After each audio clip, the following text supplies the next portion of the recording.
Well, welcome everyone to another VITA Learning webinar. Today we have Mr. Mark Wagenseal joining us. Hi Mark, how are you doing? Hi, good morning, super duper, thank you. All right, excellent. So before we get going today, there's always a few housekeeping items that we want to share with you. So make sure that your phone is on mute. We have you muted here at the office. So if you want to ask questions or during the program, I think today's going to be a unique program. I'll let Mark answer whether or not you want to take calls during the today's program or not, or after. But your phones are on mute, so you can use the question box, type them out, send them to me, and then we can answer them throughout the program if need be. We also will be recording today's program, so if you want to review it, this will be recorded. Give us a couple days, it'll be recorded and posted on the VITA North America YouTube channel on our learning website. And you'll have access to that as well as many other webinars that Mark has graciously provided us. So Mark Wagenseal is a denturist in Canada. He's a VITA Global Certified Trainer and Management Consultant, licensed denturist and dental technician with over 30 years of experience. Owns and operates Heritage Denture Center in Edmonton, Canada. This is his own clinical denturist practice. Mark has spent his career focusing on how dentures interact or integrate in the mouth and body. Inspires a unique awareness of occlusion and professional growth of technicians and dentists and other denturists. So Mark, I'm going to have you take it away. You are now the presenter. And if you have your camera on, we will see you. Awesome. One moment, please. In the infamous words of Star Trek, I will assume control.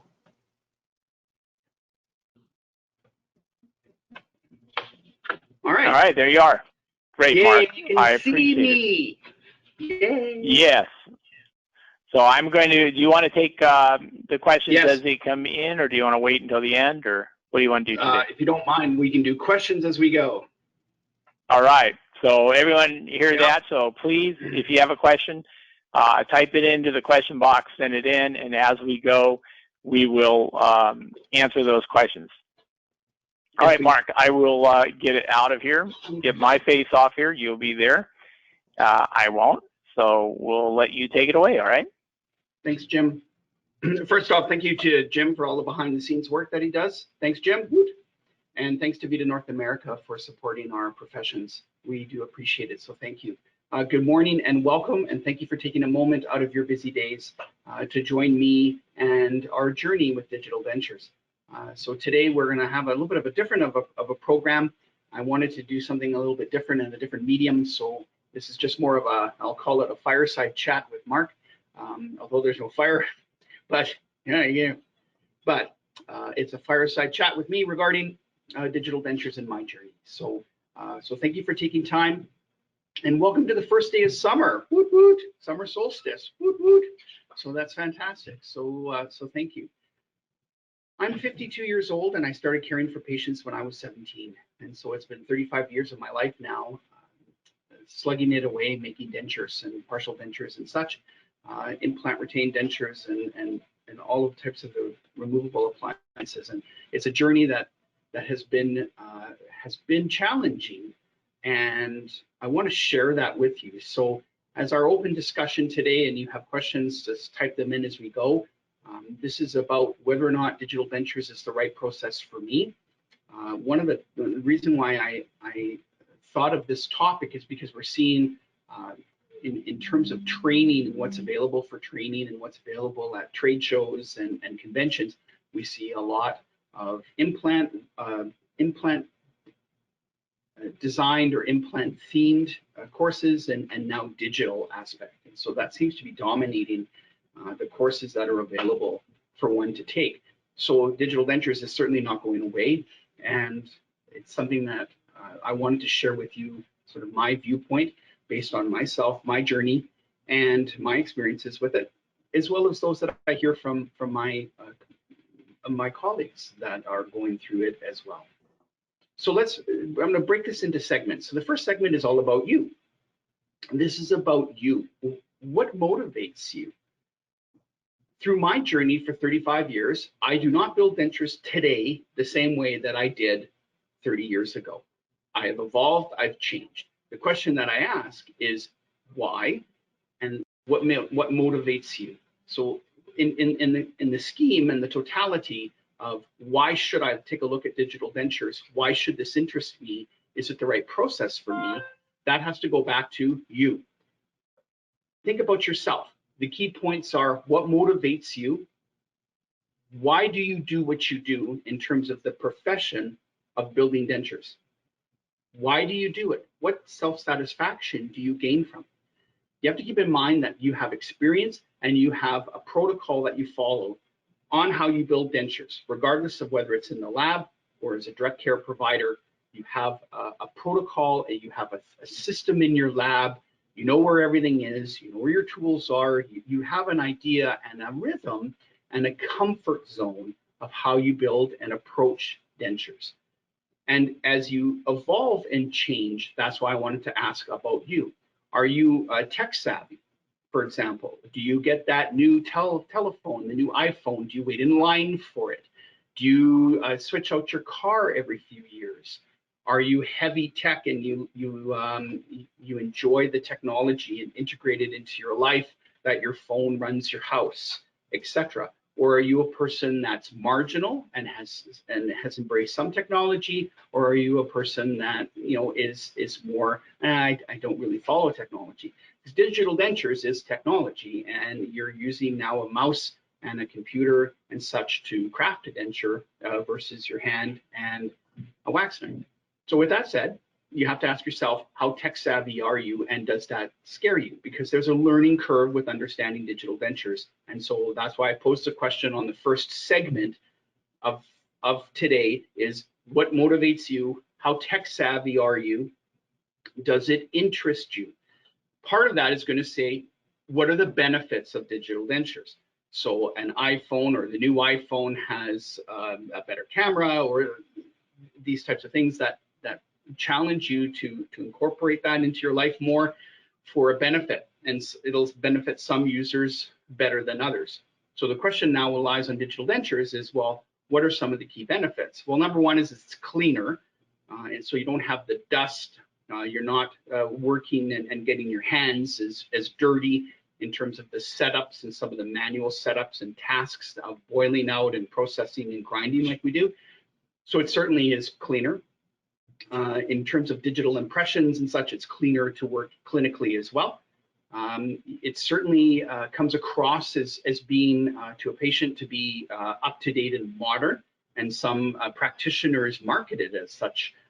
So the old expression of this isn't your parents' or your grandparents' dentures. It's something that we're moving more forward with technology. So some people use it as a marketing tool or a subtle marketing tool to show that their office is current.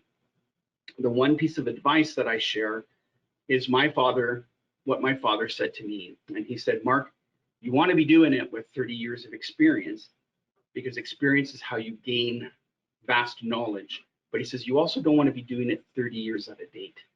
And so he had a pretty good point that he told me all those years ago. And that's something that you want to stay current with technology, whether you integrate it fully into your office or not. So digital dentures can be somewhere some practitioners really try to fully incorporate it into everything that they do, and other people have it as an option for them, as another example or a tool to help a patient and to be able to again reach our end treatment goals, which is providing dental care, which is providing a better quality of chewing life to a patient. So backing up, segment one is about you and how you've grown. You only know those answers. I don't know those. I wanted to pose that so that you had a moment to reflect on yourself, to say what motivates you, what did you find good about building dentures, what have you found not so good about building dentures, how tech savvy are you, and your ability to learn and want to learn. In regards to the digital dentures now, also, how does that incorporate into my life and into my professional life? The second thing that you have to understand from a you perspective is that when you learn something new or a different technique, it does take time to integrate that and for it to become sort of more muscle memory and brain memory ingrained. So you have to be patient with yourself as you go through that learning process. And that can be difficult when you have an operating business and you're functioning and you have bills to pay, and you're having to now integrate new technology into that office. It's difficult to do because you need time for training to do that. So there has to be a commitment from yourself and from your team, and especially from your secretaries that book your time in regards to setting out appropriate time. We'll discuss that on a different segment that we'll cover, but at the moment, I wanted to at least, again, chat about you. So that's what the gist of the first part is, to say what motivates you, and do you find it interesting, and do you find technology interesting? So I have an iPhone, or no, I have a Samsung. It's not the newest, but it's also not the oldest. And I flip through it, and it's good. It's integrated into my life. I enjoy some of the aspects of it more than others, but it's been a useful tool for me in my life. And now with digital dentures, it's also been good from the aspect of showing patients that you're current, showing patients you're with technology, and it also has helped. And we've been able to do some pretty cool things with the digital technology in terms of caring and crafting for patients. And then again, aspect of certainly it's cleaner. So the second thing is equipment. So what tends to get glossed over a little bit is well, what equipment do I need, and what are my capital costs? So when you look at a digital perspective, the first thing that you need is you're going to need space to do it in. So you need a computer, and you need a desk, and you need space in your office to be able to do it. The thing is that you should ideally have your own computer for it. It shouldn't be tied in with your office, that your secretary needs it to book appointments or run reports or things like that. When you're on it, it should be on its own. It needs to be quite a powerful computer, whether it's a laptop or a desktop. It should be quite powerful, and you need a really good graphics to it, and it needs a really good screen. This is something that we don't talk about. It's been glossed over with, well, screens are a personal choice. You are making key decisions looking at a screen, and I'm looking at my laptop screen right now, and you want something with really good resolution, and really good because you're staring at it. You are at sometimes making very critical decisions on placement of teeth, etc. And you need to be able to see it well and not have eye fatigue and eye strain. So you need a good computer, you need a powerful computer. You should have it ideally just for the digital aspect, at least in the future as you move forward with it. And you should have a very good resolution monitor, either attached to the laptop, of course, or on a desktop version. It should be a really good quality screen with good graphics. Now you have to keep in mind, you need power. So depending on how you move forward with it, the most key critical piece of equipment you need right away is a scanner, so that you can scan an impression, scan some models, scan the dentures, etc. So you need appropriate power and a desk to run a scanner. And a scanner, different kinds are there. So you can see I have some back there. So you have some different kinds of scanner. There's different versions available, but they sit on the desktop, and you need somewhere to put them, and you need to plug them in. So you need to consider power requirements. It's been interesting because, again, sometimes that gets glossed over a little bit in our discussions, where the practitioners said, yeah, I had to get digital dentures, but then I had to renovate my office a little bit. And these are things that you didn't expect, but now you're in it. So you are now pushed to do it. And I want you to think about it first. So that's why we're talking about equipment right off the start here, is you need power and you need space. And depending on the equipment you buy, then you could possibly need water hookups, air hookups, etc. So the first thing, of course, is the easiest thing to buy is a scanner, and then you can attach that to your computer on a desk, and you need a couple of outlets and some power to be able to run it. You need good Wi-Fi, so that's important as well. Typically because you'll be sending the scans out for processing possibly, so you need a good Wi-Fi connection and good Wi-Fi in your office. So that might be an upgrade for you as well. So you have to consider that in terms of your introduction into it. So the other thing to keep in mind is that, again, change is difficult, and you need a change management process and a change management protocol for you. And that's something that you should sit down with your office staff as well to say, look, I want to get into digital dentures. This is a gloss over of what it is, but we need some change management to go with it, because of course it's going to change how the office operates, how you operate when you deal digitally. So you need to be aware of change management, something that, again, we don't talk about.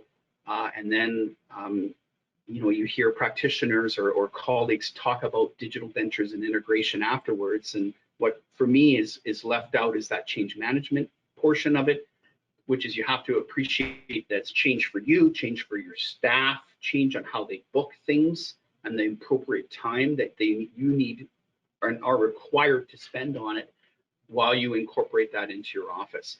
So you're trying to make it an easier transition. So from a change management perspective, when you first start getting into digital, is you need the time to set it up in your office. So you need the computer, you need to get the software located, you need a desk, you need somewhere to work. So that has to be probably done after hours and on weekends for you to set up the physical aspects of digital dentures into your office. So you need time to do that. And then from a booking procedure, so for you to have time to be able to run the scans, take the impressions, etc. So now at the beginning, my secretary knew that when we were dealing with digital dentures, she booked extra time. So I just told her to double the time of what she would typically book me for something, just give me double. And if I finish quicker, then yay, I have extra time. But if not, then I'm not stressed and we're not running late. So from a perspective of incorporating this from a change management perspective, the first thing you need is a computer, you need the software, and then you need a scanner. Those are sort of the three quick things that you need to do that, and then some Wi-Fi incorporated into that.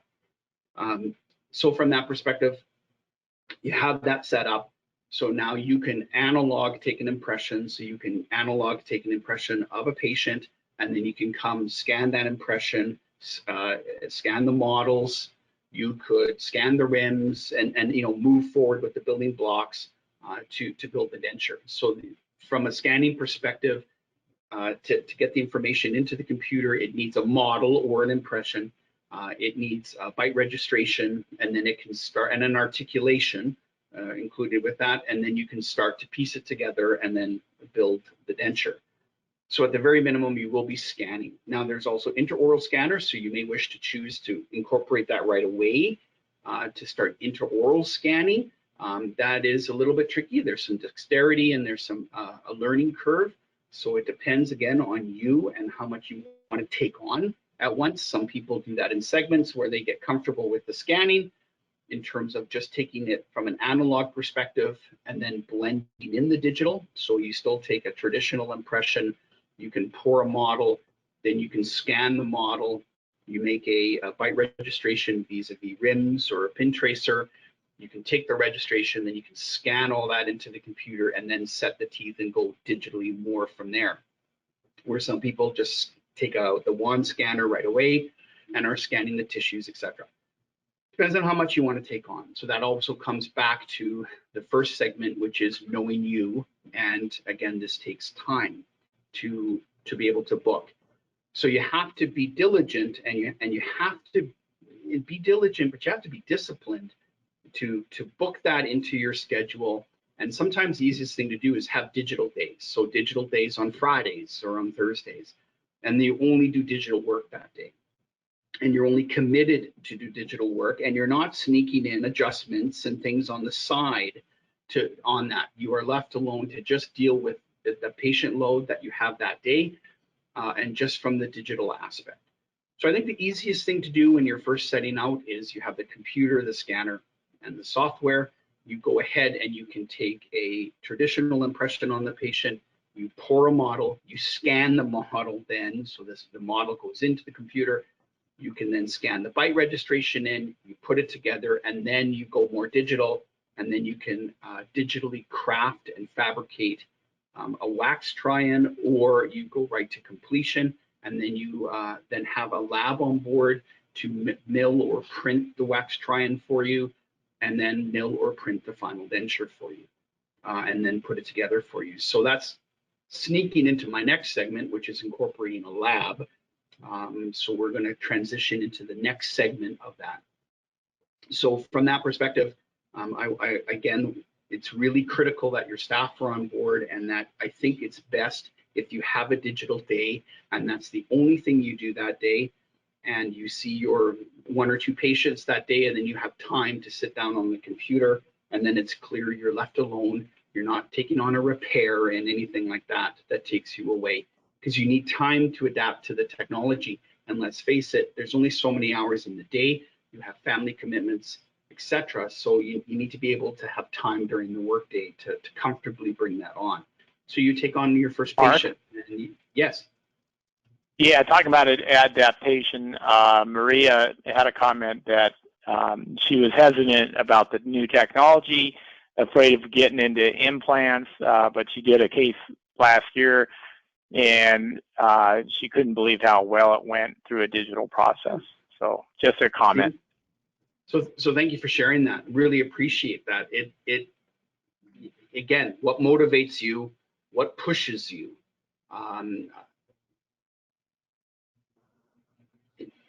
Everyone has their path, and it's not right or wrong. Some people have been building dentures with a hinge articulator. That's not wrong. It's just what they do, and they're comfortable doing it, and they are successful at it.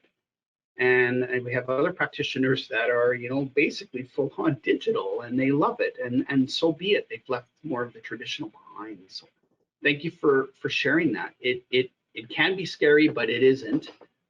It just, again, is on your journey of how you see to fit in. And then this is about, again, getting in information. And that's how I wanted to set this program up, such to just have this sharing aspect.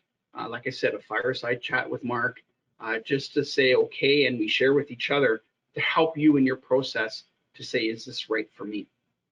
So part of that now, as we delve forward from the timing perspective, and scheduling and case management and change management, and having a digital day just for you set aside on a specific work day. If you have other staff, they're doing their thing, but you are left alone to do digital and to take care of that. So I want to talk a little bit now about bringing a lab on board. So where do you find, and what's a good resource? A lot of practitioners say, of course, support for digital. So once you buy the system or buy the scanner, you need support and tech support to have a call center, to have someone help you through some of the growing pains, some of the what's next and what to do's. So yes, tech support is always important from the manufacturer that you would eventually purchase equipment from. What's nice is going to trade shows and being able to see some product, touch some product. You know, again, do you drink Coke? Do you drink Pepsi? Do you drink Dr. Pepper? So these are things where they're all soft drinks, and so there's lots of manufacturers out there. So I'm going to stay clear of siding with one manufacturer or another. That's up to you to decide, you know, which one do you think best. You have to go and kick the tires of them and see what scanners and what works best and what do people think.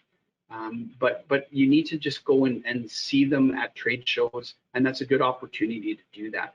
And whether you just decide to hold off on visiting a trade show, but maybe you fly out and do a national trade show where there's more chance of more vendors there, then that's a good investment of your time. Look, you're in no hurry here. So if you have a local trade show that you can go to that you feel will have a good representation from dental companies, great. Or you hang on and you go to a national one where there would be more chance of more vendors. And you go with some questions and you want them to talk about the equipment and the integration and the costs and the capital costs and what's needed so that you know how to set that up in your office. So let's talk about Laboratories. So Laboratories is another resource for you because they do have milling machines and printing machines, and that stuff is already there. So what's nice is that there's probably a lab near you somewhere that you probably have a little bit of an easier time getting to, that you could ask them to say, can you show me your digital stuff? Can we make some time to talk about it? Can I come during the day and maybe bug your staff and talk to them without being too much of an intrusive into your work schedule? Because they're a really good resource. These are the people that are also on a computer designing things and then going to the milling machine and the printing machine and putting it together. So they're a really good resource. So typically going to a lab, you have easier access of getting yourself to a lab in your area and asking them for that relationship and for that ability to come and see what equipment they're using, how they're processing it, so that you get an idea of how it looks from the production end of things. Because again, they're going to be there on a computer, say, for example, maybe not even building dentures, but at least doing a digital crown, but still it's there. You can see them working with the software. Most labs that I've seen and commercial labs, they have their digital department a little bit removed from the hustle and bustle of the production floor, because you know they want their staff to be quiet as they're on the computer designing the case. So you can go in and chat with the designers and the technicians that are building the crowns or such, and hopefully some digital dentures to show you as well. And then you can see the equipment and see it running and operating, etc. Take a look at some of the printed materials and such. So my advice is to integrate with a lab and look at a lab, because now then you can send them your work. So now I can have my computer, I can have my scanner, I can scan things and then send it to them.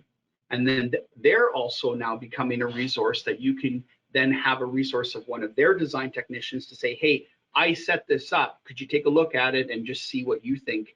And then they also then you can negotiate that as part of your fee structure, that they can look at you and say, or look at your work that you've done and say, yeah, that looks good, or yes, the setup looks good, etc. And so they also become part of your resource and part of the team that helps you succeed. So I think that that's another good option for you to decide. So they're an excellent resource. So get to know them. And then you can send them the processing work, and then they can do the milling, printing, etc. to fabricate the denture for you. So I think that's good. Now I want to talk to you a little bit about your capital costs. So of course, depending on where you're at and what's available to you for resources in the office, you need a computer, you need a screen, you need software, you need Wi-Fi, and you need a scanner. So depending on how much of that you need to purchase or get into your office to start, is going to depend on your initial capital cost. It's not inexpensive. The comments that you hear from colleagues is that there's a rather larger capital outlay of cost, but where you're seeing the improvement is in terms of your time, your integration. It's less messy, as I said. Patients are impressed with it, and it's a good workflow, and it's not as hard as you think. And some people say it's actually even easier than going out and getting things articulated, setting it up, boiling it up, grinding it, etc. Because some people find that the process is simpler with digital. And I just say some because, again, I don't want to whitewash everything. Just because I put ketchup on my scrambled eggs doesn't mean that it's the best for everyone. That's my gist here, is that I try to talk in generalities, and I want you to self-reflect, to say, okay, what's me and how am I wired? So your capital costs then would be from a laptop or from a desktop, $1,000 to $3,000. You need to get Wi-Fi in your office. So depending on what you sign on with your provider, that could be a few $100s, or then a few $100s a month for your Wi-Fi. You then need a scanner, and those can be anywhere from, gosh, $20,000 to $40,000. You can see about the possibility of trade show deals and leasing and stuff that you can talk to them about, but that's a large investment there for you. So it's going to take some money to get into it. What you can do to see if you like it is you can, with proper scheduling, you can pour a model, take a bite registration, then run over to your lab and have them scan it, show you how to do it or how they do it, get it into the system, and then you can build it forward. So it's another option for you to use a laboratory to say, okay, before I buy my scanner and my stuff, can I do a couple cases just with you where I bring all my stuff to you, you scan it, you get it set up. I sit beside the technician that designs the case, sets the case up digitally, and then we finish it digitally so that I can see the process. You negotiate the fee with the lab, and then you go and say, okay, I sort of did my first digital denture with the help of my laboratory. And that's another good opportunity for you from a digital denture perspective to try it before you commit to buying the equipment yourself. So I think that's a worthwhile option because it's hard to go to a trade show, and it's even hard on a course to fully immerse you in a digital process because of the equipment involved. I know that VITA has done, and I'll plug VITA at this moment because they do have a digital denture course where they go through the software and the design, and they send you some of this pre-made stuff so you can put the teeth in and finish it. It's actually it's brilliant because it's showing you as much as we can. But I think that from that perspective and that course, which is under a few $100s, it's a good investment to try. So you can go onto VITA North America's website, just plugging VITA on that. So thanks, VITA. With that said, I think doing that with a lab is another great opportunity. Have them scan it in, have them do it with you, sit with them, and then you can follow your case as it goes through all the steps. And then you can see for yourself in real time, hands-on perspective of how did that operate okay. And then you've built your first digital denture, and then you can sort of see, okay, now what am I prepared to invest in? Yeah, okay, I'll get the computer, the Wi-Fi, and the scanner, and then send it to them to get processed. And then if you want, you get the printer or the milling machine afterwards to start processing it yourself. So that decision is up to you. Printers and milling machines, well, now we're getting into anywhere from $15,000 to $80,000 depending on what you're buying. So again, it bumps your cost, but again, you're tipping your toe into it. And I think, again, your lab is really a good resource to get yourself familiar with the processes, help you get familiar with the processes, and help you grow with that technology. So I think that that's a really good resource on that, okay? So what have others have said about digital dentures? Well, they find it that it's efficient because they like working with the computer. They're able to design. So this is what the software does. For those of you that aren't so familiar with it from a digital denture perspective, the different softwares that are available, what they do is you do a model analysis. So it picks up key anatomical landmarks of the model once they're scanned into the system. And then from there, that helps the software place the teeth. So you can tell the software, yes, I want to use this shade in this tooth mold, and then it uses the model analysis to say, okay, and it actually drops the teeth into position for you. So the more knowledge that the software has about model analysis and the molds and different kinds of jaw relationships, the more ability it has to drop and predetermine that setup quite accurately for you. So then you don't have to tinker with it as much because the software tinkered for you. So the trade show term or the industry term is called a library. So the software uses a library of jaw relationships, of different jaw relationships and heights with the different molds and such of teeth to set them into position following the model analysis rules. So you don't have to become familiar with model analysis to do it yourself, but it picks out the key anatomical landmarks and then uses the library of those to determine what's the software decides what's the best setting and placement for the teeth. So the more it has to draw upon, the better the placement for you. So you're going to look at the screen and go, well, I think that looks good, but you're not holding anything in your hand yet. So then you have to hit print and you get say a wax try-in, and then you're holding it in your hand, and then you try that in the mouth, and you're going to see how good or not good it is. that's fine. So what people have said is that they like the efficiency of it.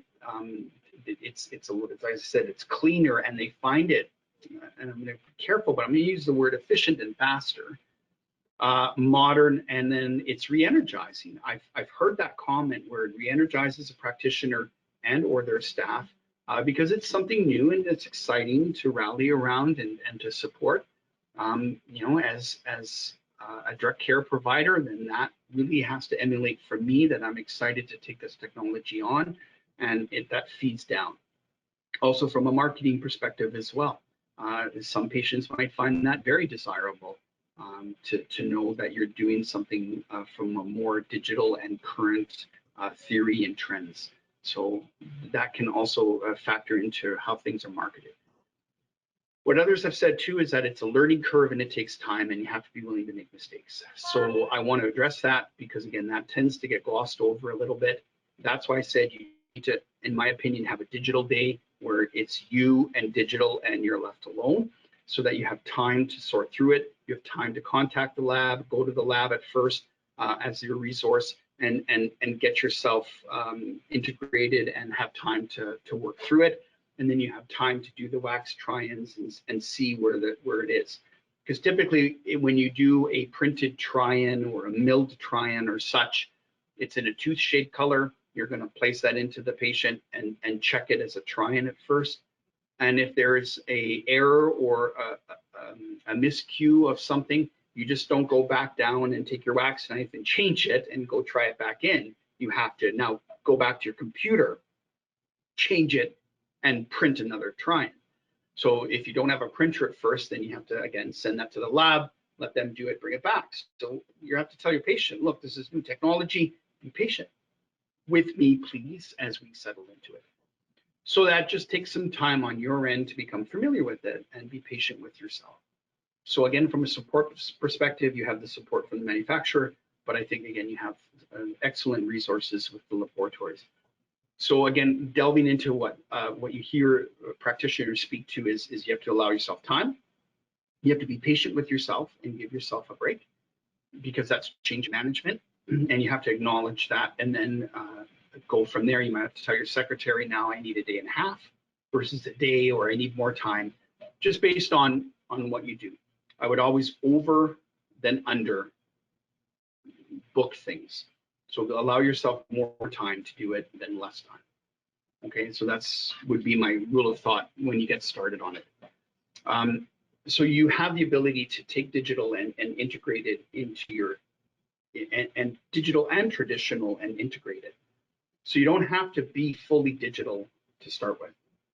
As I said, you can take a traditional impression, pour the model, scan it, and then let it take over from there.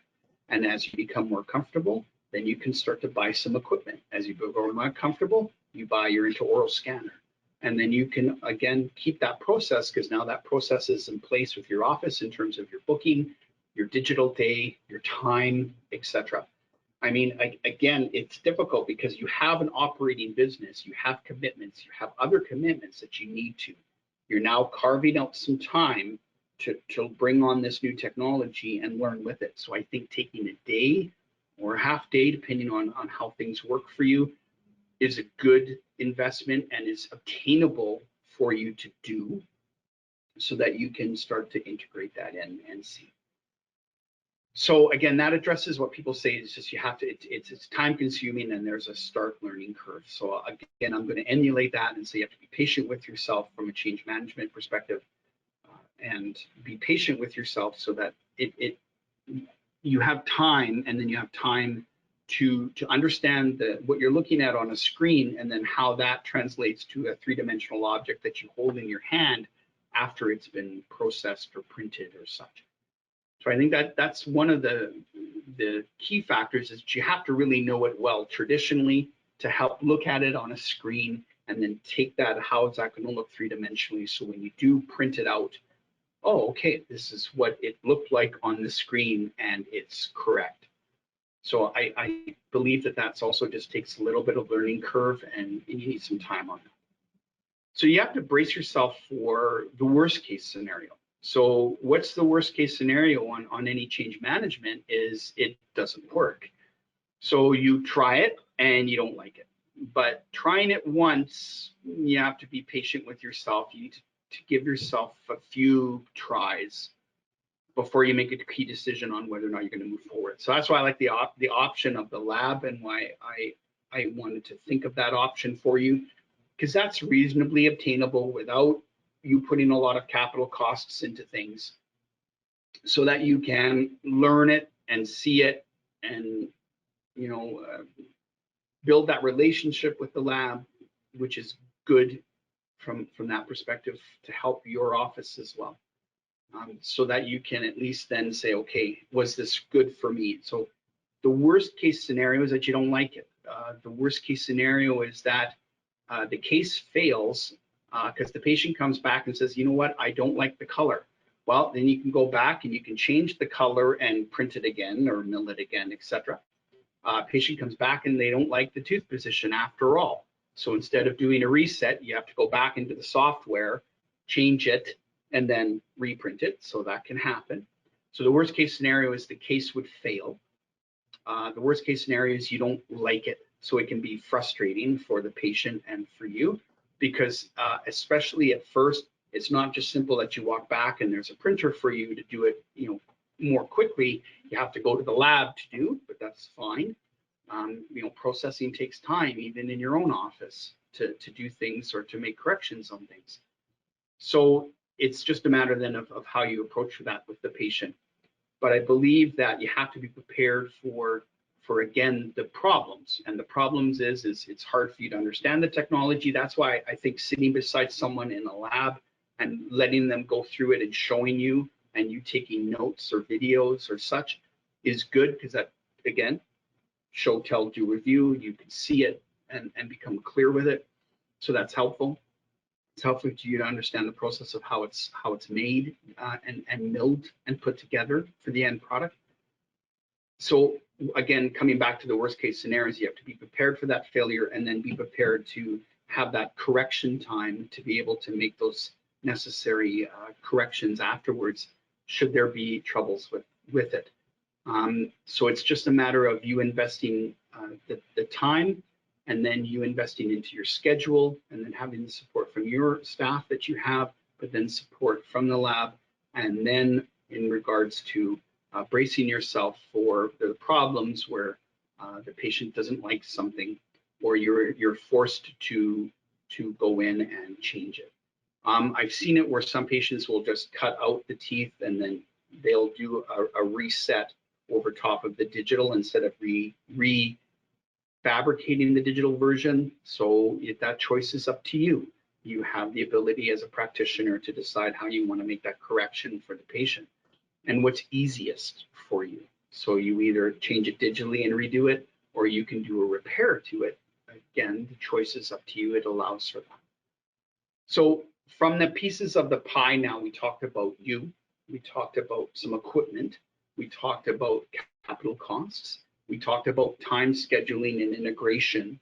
We talked about a little bit of the cohesiveness of you can have digital and traditional work side by side for you as you become comfortable with it, and how far you want to integrate it into your office and at your own pace. Tipping your toe in and building the relationships for support, not only with, say, then the company that provided you the scanner or software, but a lab too, that you can also use them as your resource. And so that it's just from that perspective of integration. And then we've talked a little bit about what others have said, and a little bit of what, you know, I've heard some other colleagues say, and what you hear. Of course, there's different levels of practitioner integration into the digital world, and again, what you hear is positives from people. It is cool, it is neat, and it does motivate you and does keep you engaged in terms of your practitioner. And I kind of cycle through a little bit about the burnout, because again, when you take on something new, it also can alleviate burnout of you know, doing sort of the same repetition in your office at all times, this is something that kind of invigorates you again and keeps you excited about dentures, because that can help deal with any sort of malaise or burnout that you might be feeling currently. So it does keep you fresh and current. Then we talked about a little bit about the worst and best case scenarios and preparing yourself for it, that if it fails or if the patient says, you know, I just didn't like the digital denture, can we do it traditionally? Then you have to be prepared to say, okay, thanks for letting me try. And then we'll redo it traditionally, and now you're having to recoup that and not charge the patient. So you know, I wanted to bring that up because, again, that's not talked, but I appreciate that it is an option out there that the patient just doesn't like it at the end of the day for whatever reasons to that patient. So it's also them accepting the technology and the different process of how it's made and whether or not that's good. So I'm going to break now and just double check with Jim to see if we have any questions as we're pushing forward here. All right, Mark, we have several questions. Cool. Thanks, Jim. So some of them are comments because it's kind of a general topic in a sense. But one, they're talking about the best curing unit for a printed denture base, and you can tackle it or I can help you out with that. So, you know, my quick opinion is that the system that you're using usually has a recommended curing process that you should follow, whatever that manufacturer is. Yes, and you know, thanks for that, Jim. Again, I didn't want to sit here and start to promote companies or products. I wanted to take this holistically about the integration into your office. And for those that might be on the fence in terms of should I delve more into it, and I wanted to give you another avenue to consider about how to integrate it. I can and weigh in Mark's opinion on things, but that's just Mark's opinion. So I circle back on it and say, do you like ketchup on your scrambled eggs or not? Doesn't make it right or wrong. It just makes it, that's what you like. So I didn't want it to sound preachy from me of, well, this is what I do and I use and what no, I wanted to kind of keep it general today to just say, how do you integrate it? And labs will have, and you maybe go to 2 or 3 different labs if you have that ability where you are, to see the different milling aspects that they've chosen to use and their software. It's a great resource sitting right there because it's in full function and they're building with it. Okay, Jim, next question. Yeah, so Dan has a question. I'm going to paraphrase it only because it's very specific. But basically, do you see available printable resins that are adequate or strong enough for long-term permanent dentures beyond maybe the Lucitone material? Right. So the answer to that question is I do see that. So, and I'm going to break off that topic just slightly, is that I did a copy denture for a patient, and we did it out of resin. So it wasn't acrylic, we did it resin to see the long-term use for it. So she's using it. Actually, I made the copy denture because she's a bruxer. So instead of making her a night guard or something that fits over the top of the occlusion or a splint or something like that, I did a copy denture and she chews on that at night. But instead of building it out of acrylic, we used the resin material. So it was an experiment, and it's holding out really well, and there's no damage to the enamel or wear patterns. So, you know, you got to be patient with digital technology, because part of that is the materials are going to evolve and change as we go, and more money is invested on research and development of these materials. As we see that the industry is pushing forward with it more, dental companies are going to invest more in it to come up with more and improved materials. So my answer is, in a nutshell, yes. Things are going to move forward and they're going to progress. Yes, but sometimes it just takes time. You have to be patient. So what you're using today, you may not use in 6 months or a year from now, specifically.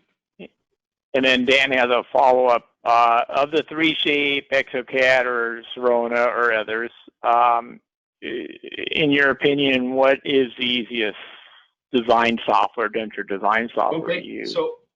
So this is just Mark's opinion, and my learning curve and how I'm hardwired is 3Shape. That's for me. Having been exposed to both ExoCAD and 3Shape, but I just say that very diplomatically because of me. Now, I've seen other practitioners say that they're very impressed because 3Shape listens. 3Shape listens to denturists a lot. There's excellent resource from and tech support from 3Shape, but that's because these people are using 3Shape. So I want to be careful because this is being recorded for eternity. That was just my opinion of it. I've been exposed to both. I've used both, and both fine. But you're gonna, I'm going to commit to an answer. Well, then that would have been my answer, because it's more mainstream and more accepted globally, I believe, would be why also it's done well for me. So thank you for the question. I'm trying to be diplomatic here, but appreciate the context behind my answer. Next question. Yeah, another question is, they're asking if you have to invest in the full software design package, or can you try it as well? However you want to answer that. Yeah, question. So the answer is no, I don't think you can just take it and try it. No, that's where the VITA course is nice, because you get to go through it on your screen and see the software in action. It's not necessarily downloaded on your system, but you can see, I think Paul runs the course. You can see Paul go through it step by step. And I believe you're using 3Shape on that, Jim, so that you can see it step by step, and then you can follow along with the stuff that you've gotten mailed to you in the office. So this is why, again, to answer that question quickly, is the resource is to go to your local lab and different labs to see what they're doing. And you're going to laugh at me, but I've taken a day out of my holidays when I travel somewhere and say, look, family, give me 5 hours or 4 hours, 3 hours, and I'm going to go visit a dental office or a lab in this area just to see what they're doing. People are very accommodating when you do that. And so if you don't get into the major centers often and you can hit a major center, try to take some time to then go visit a lab and see what they're doing. Okay, Jim, next question. All right, so how do you handle combination cases? I think it's more towards the question, the comments more towards partial dentures, but how do you handle combination cases like cast frameworks with opposing dentures, relines on non-digital dentures, acrylic base with wrought glass, etc.? So it's kind of a open question on many topics. Okay, so my apologies, that's difficult to answer. Generality term one is right now they're from an ExoCAD perspective, you can digitally design, and from the 3Shape perspective, you can digitally design the framework, you can digitally design the teeth and the denture. So for a complete upper denture to lower natural dentition with a partial, and then you are milling things out, milling the framework, and then you can mill the teeth and do it. So from that perspective, it's being done, and yes, it can be done. I've seen it where some people, especially just in terms of their comfort zone, will make the upper digitally, but the lower traditionally. So the upper goes from a digital processing perspective, but the lower then is set and fabricated traditionally with a framework. So how that would work is you would then make the framework, put the denture teeth on in wax, scan that, and then because then the posterior teeth haven't been cut or damaged, then you can take a software will scan and set the teeth against it, because you can tell it that I used a certain posterior tooth. So that's been done, where you can kind of integrate both technologies, and you just have to, again, build one traditionally as one's going digital, scan them and overlay it and do that. So your lab, again, is a good resource on that because they have pretty good experience with some of that troubleshooting from that perspective. So in terms of an acrylic partial with wrought wire clasps, I have not made one yet digitally, so that I won't comment on that. My stuff has been the full dentures. I've done singles, and then I've done copy dentures, but copy dentures in terms of treating temporomandibular joint grinding and bruxing. And so I've kind of scooted onto that cycle a little bit. That's been pretty neat for me from a copy denture perspective, because a lot of people don't like wearing a splint or they're uncomfortable. And so then they wear the copy denture that I can adjust vertical or such. And then they're going to wear the copy denture down, because most of the time we're finding that they're going to be grinding at night. So that's kind of just as an aside to the question. Jim. Yes, so we have another question here that is, with the milled dentures, how do you tackle the undercuts? Okay, so from a software perspective, it's going to allow you to block out the undercuts when you go through and are doing the design. And that is working against a path of insertion, so you can block out the undercuts digitally. That's been interesting, because I've done some cases where we've done that, where we've blocked out the undercuts digitally and there was a path of insertion, and I didn't have to do any follow-up adjustments intraorally when I did the insert. Other cases, the way that the path of insertion worked, there were still undercuts there. So then when I do the intraoral and the patient care, I'm using pressure indication paste, and I'm having to manually adjust it and get it inserted. So it's been both. I've had to do both, or a combination of both, to answer that question. Typically the software handles it. Typically you can have the software do it, but is the software right? It's your interpretation of the software. Jim? All right, so that kind of wraps it up with the questions until next time. So thank you, Mark. Let me go over a few things before we complete this up. So just to follow up on a couple of items, I'm going to first make sure that I am the presenter. And then I'm big, huge there, so.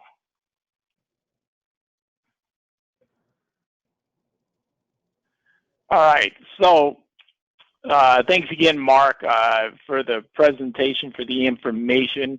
Really appreciate you taking the time out to do kind of a follow-up and kind of, introduce some people that may not be as well-versed into the digital denture world and answering all those topics and questions. Those of you who are looking for CE, we do it through the education department here.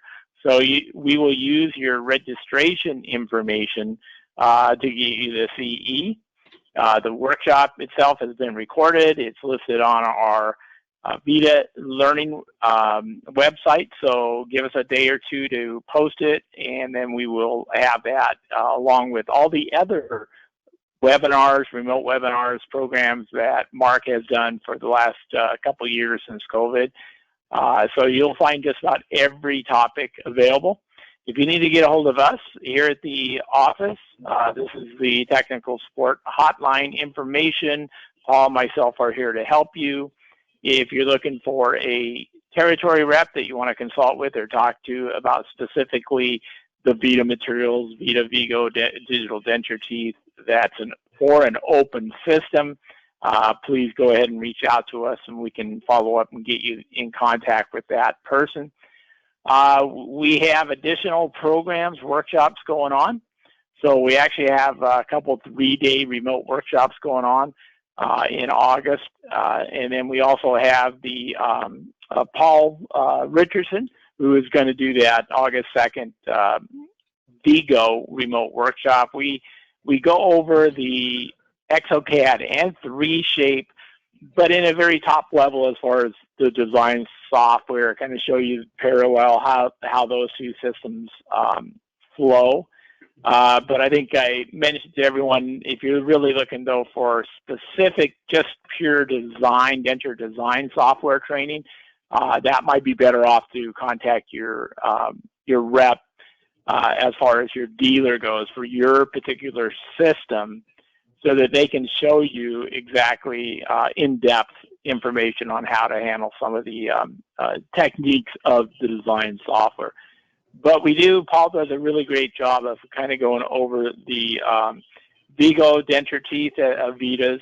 How do we assimilate them into the design that you develop, whether using your exocad or 3Shape? We have, like I mentioned, yeah, it's a great course. And then we have another, if you're interested, in August, we have a kind of a 3-day remote workshop with Mark Wagenseal. It's 3 consecutive days. It's 2 hours each day. We're going to do, I believe it's class 2 this time around, Mark. Last time we did this, it was a great program. We did class 1, and I think it worked really well. What do you think, Mark, as far as a remote hands-on workshop? Of course, I'm biased, Jim, because I was the one doing it. But yeah, I think it did, based on our feedback that we received in the comments. Yes, because it was the best that we could do, from a remote perspective. And I think it's good because we want to hammer on is your key points and key takeaways. So yes. And there is a fee to these, but it's only because we will ship to you denture models in a bite along with the teeth, and then we will have you articulate yourself and prepare for the course. But then Mark will go step by step through the process. Yep. And as I mentioned, it's a class 2. Yep. So It really works out nice. Awesome. So register us. If you need to get a hold of Mark, this is Mark's information here. Please do so. Mark is gracious enough to allow the customers to give him a call direct, or email him. If he doesn't respond right away, just be patient with him. He is a working professional. Mark is he takes time out to do these webinars, but we have to interrupt his workflow to have him do these sometimes. So we appreciate your support, Mark, on this. Pleasure. So anything last minute comments, Mark, that you'd like to? No, if there's any other last minute questions that popped up last minute, Jim, then I will double check here. Nope, we're good with the question set. Okay. So then that was my goal. Thanks to everyone for taking a moment. Again, I hope that I was able to shed some light on it, at least to help you understand and gain some insight of whether or not digital is right for me, and then give you some options or some ideas of how to get more information so that you can go and then see and determine how am I going to dip my toe into it. That was the goal from a totality perspective, to talk about that. So thank you. I appreciate that there's practitioners that just said, I'm just going to do it. And they went and spent $80,000 or $100,000 and just dumped it into their office and said, okay, now I'll figure it out. But the majority of people aren't going to do that realistically. So I mean that again with respect. So thanks everyone for taking a moment. Thanks for trying to be that superhero to yourself. And thank you again to VITA North America and Jim for their kind support of our professions. Well, thank you, Mark. Greatly appreciate your time and effort and your education experience on how you share all of these topics and your wealth of information to everyone. So, pleasure. So we will go ahead and conclude today's webinar. So thank you very much, everyone, for attending. again, you can come visit Mark again on the VITA website, VITA North America website. We will have this today's webinar posted, but you'll also see many other topics, many other things that Mark has done on dentures. Really good, informative, step-by-step, specific to what your needs are on different areas of digital dentures as well as traditional denture setup. So thank you again, Mark, and this will conclude today's webinar. Awesome. Thanks, everyone.